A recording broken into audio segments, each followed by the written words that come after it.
Item ಯಾವುದೇ ಇರಲಿ try ಮಾಡಿ ಆಚಿ ಚಿಕನ್ ಮಸಾಲಾ. ಇನ್ನು ಅಮೆರಿಕ ಇರಾನ್ ಸಂಧಾನ ಸಭೆ ಫೇಲ್ ಆಗಿರೋದ್ರಿಂದ ಮತ್ತೆ ಶುರುವಾಗುತ್ತಾ ಇರಾನ್ ಮೇಲೆ ದಾಳಿ. ಮತ್ತೆ ಯುದ್ಧದ ಈಗಾಗಲೇ ಅಮೆರಿಕ ಅಧ್ಯಕ್ಷ ನೀಡುವಂತ ಎಚ್ಚರಿಕೆಯ ಬೆನ್ನಲ್ಲೇ ಮತ್ತೆ ಯುದ್ಧದ ಕಾರ್ಮೋಡ ಸೃಷ್ಟಿಯಾಗುವಂತ ಆತಂಕ ಇದೆ. ಇರಾನ್ಗೆ ಎಚ್ಚರಿಕೆ ನೀಡಿದ್ದಾರೆ ಟ್ರಂಪ್.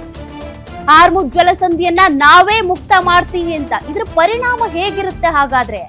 ಯಾಕೆಂದ್ರೆ ಅಮೆರಿಕ ಅಧ್ಯಕ್ಷ ಡೊನಾಲ್ಡ್ ಟ್ರಂಪ್ ಈ ಹಿಂದೆ ಹೇಳಿದ್ರು, ಹಾರ್ಮುಜ್ ಜಲಸಂಧಿಯನ್ನ ನೀವೇ ಮುಕ್ತಗೊಳಿಸಬೇಕು, ಇಲ್ಲ ಅಂತಂದ್ರೆ ನಾವು ನಿಮ್ಗೆ ನರಕ ತೋರಿಸ್ತೀವಿ ಅಂತ ಒಂದು ಸುದೀರ್ಘ ಪೋಸ್ಟ್ ಅನ್ನ ಹಾಕೊಂಡಿದ್ರು ತಮ್ಮ ಟ್ರುತ್ ಖಾತೆಯಲ್ಲಿ.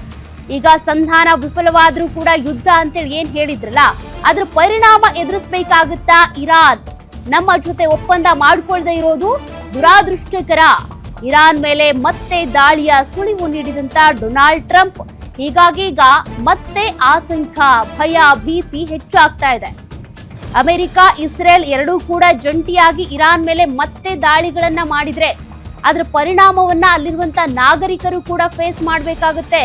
ಶಾಲೆಗಳ ಮೇಲೆ ಅಟ್ಯಾಕ್ ಆಗ್ತಾ ಇದೆ, ಆಸ್ಪತ್ರೆಗಳ ಮೇಲೆ ಅಟ್ಯಾಕ್ ಆಗ್ತಾ ಇದೆ. ಅವ್ರು ಏನ್ ಮಾಡಿದ್ರು? ನಿಮ್ಮ ಯುದ್ಧದಿಂದಾಗಿ, ನಿಮ್ಮ ತಪ್ಪು ತೀರ್ಮಾನಗಳಿಂದಾಗಿ ಜನಸಾಮಾನ್ಯರು ಅಲ್ಲಿ ಸಂಕಷ್ಟ ಅನುಭವಿಸುವಂತ ಆಗ್ತಾ ಇದೆ. ಅಷ್ಟೇ ಅಲ್ಲ, ನೆರ ರಾಷ್ಟ್ರಗಳಲ್ಲಿ, ನಮ್ಮ ಅಕ್ಕಪಕ್ಕದ ರಾಷ್ಟ್ರಗಳಲ್ಲಿ, ನಮ್ಮ ರಾಜ್ಯದಲ್ಲಿ ಪ್ರತಿಯೊಬ್ರು ಕೂಡ LPG ಸಮಸ್ಯೆ ಎದುರಿಸ್ತಾ ಇದ್ದಾರೆ. ಆಟೋ ಚಾಲಕರಂತೂ ಅವ್ರ ಜೀವನ ನಡೆಸೋದಕ್ಕೆ ಆಗ್ತಾ ಇಲ್ಲ.